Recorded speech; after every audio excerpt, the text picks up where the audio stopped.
दोस्तों, आप सोचो कि एक सरकारी स्कूल में आप अकेले ही चौकीदार हो। समय रात का 1 बज रहा हो और उस सुनसान समय के अंदर वहां पर कोई भी नहीं हो। अगर उसी समय अचानक से स्कूल की घंटियों की आवाज आपको सुनाई देने लगे या बजने लगे तो दोस्तों आप क्या सोचेंगे? दोस्तों, आज की कहानी है उत्तराखंड के एक छोटे से कस्बे की, जहां पर एक पुराना सरकारी स्कूल था।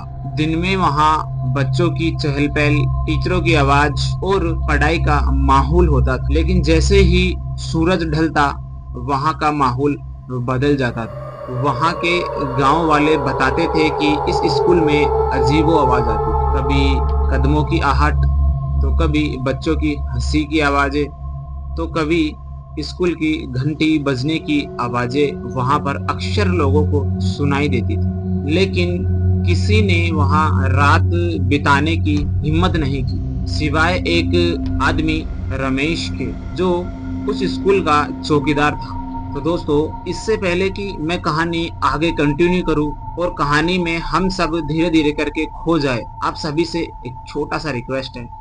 वीडियो को अभी से लाइक कर दो और चैनल पर अगर नए आए हो मेरे दोस्त, तो चैनल को कहानी पूरी सुनने के बाद सब्सक्राइब जरूर कर लेना। तो कहानी में आगे चलते हैं, इससे पहले थोड़ा सा मैं आपको अपने बारे में बता देता हूँ। दोस्तों, मैं शैलेश कुमार। तो दोस्तों, मैं आपको इस चैनल पे तीसरी शक्ति के प्रकोप, ईश्वर से जुड़े चमत्कार और हिंदी रोचक कहानियां सुनाता रहता हूँ। फिलहाल चैनल का इंट्रो, इसके बाद कहानी शुरू करते हैं।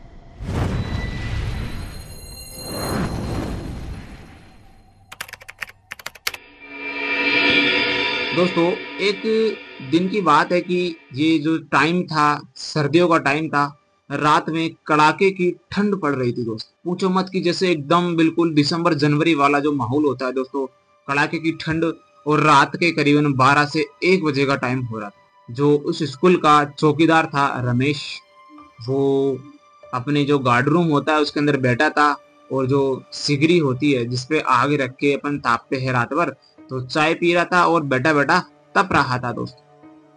तप रहा था, अपने हाथों को सेक रहा था सिगड़ी पर। अब सब कुछ ठीक था, सुनसान रात थी दोस्तों। तभी अचानक से ही उस स्कूल के अंदर जो घंटी है उसके बजने की जोर जोर से आवाज आने लगी। और ये वही आवाजें थी जो क्लास शुरू होने पर और क्लास खत्म होने पर दिन में सुनाई देती थी। अब दोस्तों, ये आवाजें रमेश सुनते ही अचानक से एकदम चौंक गया कि रात का समय है, कौन घंटी बजा रहा है।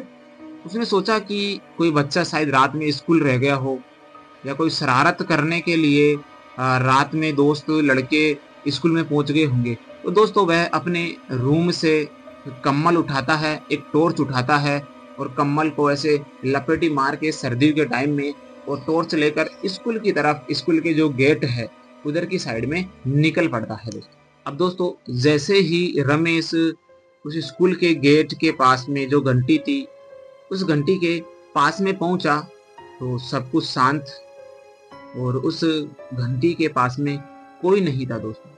सब कुछ सुनसान और एकदम बिल्कुल शांत वीरान पड़ा। उसने उसने चारों तरफ देखा, कोई बच्चे तो नहीं है, कोई जानवर तो नहीं है।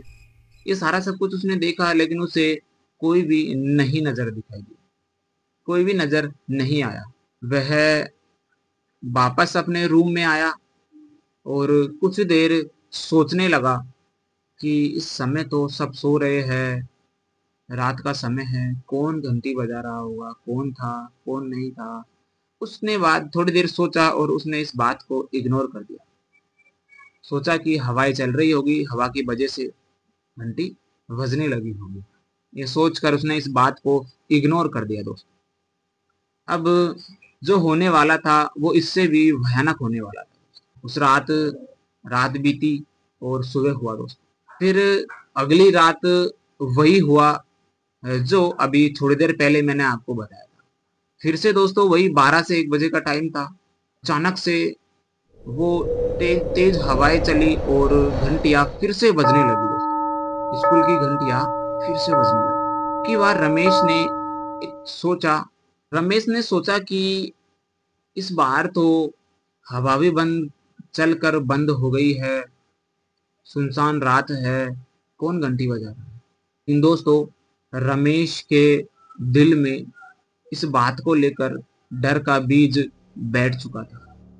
अब दोस्तों, रमेश ने एक बात जरूर ठान ली थी कि इस रात में तो मैं ये सच का पता लगा के ही रहूंगा। दोस्तों, दूसरी बार घंटी बजी थी, वो रूम से बाहर नहीं आया और इग्नोर करके वो रूम में ही बैठा रहा, तपता रहा, चाय पीता रहा और सो गया। सुबह उठ के उसकी ड्यूटी कंप्लीट हुई। जैसे ही तीसरी रात हुई, कोई 10 से 11 बजे, 12 बजे, जैसे ही 12 बजे का समय हुआ, रमेश चुपचाप जाकर घंटी के एक साइड वाले जो कोना होता है वहां पर अंधेरे में चुपचाप अपनी टॉर्च लेकर बैठ गया। घंटी से कम्बल ओढ़ रखा था और 12 से 12:30 बजे 1 बजा। जैसे ही दोस्तों 1 बजा, फिर वही अचानक घंटियों की आवाज टन टन टन कुछ इस तरीके से रमेश को सुनाई दी। जैसे ही रमेश को ये घंटियों की आवाज सुनाई दी, रमेश ने अपना टॉर्च निकाला और उस घंटी की ओर तुरंत उजाला करके देखा। उसने देखा उस घंटी के पास कोई भी नहीं था दोस्तों। वो घंटी शांत खड़ी थी, ना तो वो हिल रही थी जिससे वो बज सके। चुपचाप घंटी लटकी हुई थी, कोई भी उस घंटी के पास नहीं। लेकिन दोस्तों, तभी रमेश के पीछे से एक आवाज रमेश को सुनाई देने लगी, जैसे रमेश के पीछे से कोई आ रहा हो। रमेश ने जैसे ही पीछे मुड़कर देखा, उसकी आंखें डर कर चौड़ी हो गई कि उसके दरवाजे पर एक लंबी सी औरत खड़ी थी जिसने सफेद साड़ी पहन रखी थी दोस्तों, और उसके बाल खुले हुए थे, आधे बाल पीछे थे, आधे बाल आगे की तरफ झुक रहे थे। उसकी आंखें एकदम खून जैसी लाल चमक रही थी दोस्तों।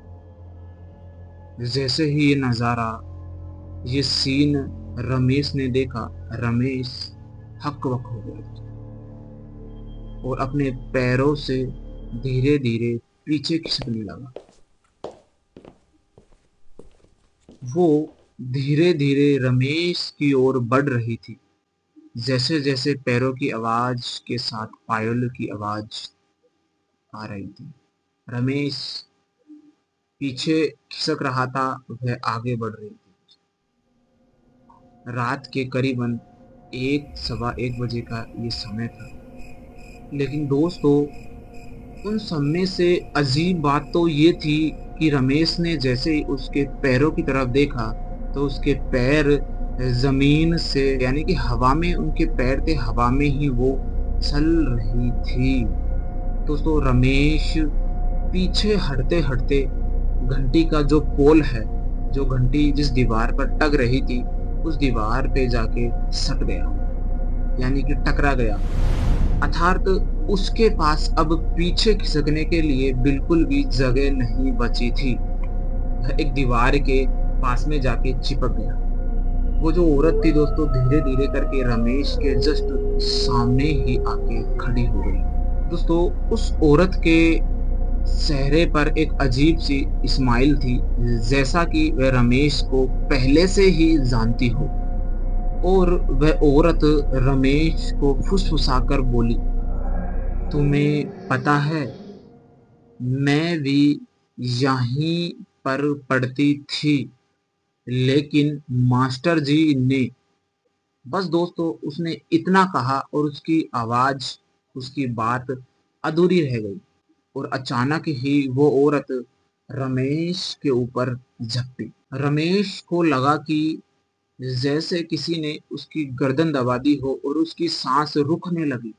वो कैसे तैसे करके उस औरत से अपना पीछा छुड़ाकर अपने रूम की तरफ भागा। लेकिन दोस्तों, पीछे से उस घंटियों की आवाज जो वो स्कूल की घंटी थी उसकी आवाज इतनी तेज हो गई कि रमेश रास्ते में ही बेहोश हो गया और उस घंटियों की आवाज पूरे गांव में गूंजने लगी। सुबह गांव वालों ने रमेश को स्कूल के गेट पर बेहोश पाया और जैसे ही रमेश होश में आया उसने तुरंत वो नौकरी छोड़ दी। लेकिन रमेश ने उस लड़की का नाम नहीं बताया। दोस्तों, उस गांव के बुजुर्ग कहते हैं कि आज से करीबन 20 साल पहले उस स्कूल में एक लड़की ने फांसी लगाकर अपनी आत्महत्या कर ली थी और गांव वालों को लगता है कि शायद वही लड़की रात में उस स्कूल की घंटियां बजाती है। उसकी आत्मा आज भी उस स्कूल में उपस्थित है। आज भी उस स्कूल के पास से आधी रात को कोई निकलता है तो उसे उस घंटियों की आवाज जरूर सुनाई देती है। और अगर कोई भी व्यक्ति उस घंटी की आवाज का पीछा करने की कोशिश करता है तो दोस्तों कभी भी वह वापस लौट कर नहीं आता। तो दोस्तों, ये थी आज की कहानी, जो उत्तराखंड के एक छोटे से कस्बे की सरकारी स्कूल की कहानी थी। ऐसी दोस्तों कोई कहानी या कोई घटना आपके भी आसपास हुई हो तो दोस्तों मुझे जरूर बताइएगा। मैं उस कहानी को अच्छे से पढ़ के समझकर और इस चैनल पर जरूर प्रस्तुत करूंगा। फिलहाल के लिए दोस्तों मैं आपको इस कहानी में यहीं तक सुनने के लिए सबसे पहले तो आपका धन्यवाद देता हूं, आपको धन्यवाद बोलता हूं दोस्तों, और कहानी में अलविदा लेता हूं। और कहानी दोस्तों यहीं खत्म होती है। फिर से मैं आपको एक और ऐसी शानदार और रियल घटना पर आधारित कहानी के साथ मिलूंगा। जब तक के लिए दोस्तों मुझे आप अनुमति दीजिए जाने की, और आप खुश रहिए और हमेशा हर हर महादेव जरूर बोलिएगा। और हाँ, वीडियो अच्छी लगी हो दोस्तों चैनल को सब्सक्राइब और वीडियो को लाइक किए बिना मत जाना। बाकी मर्जी आपकी।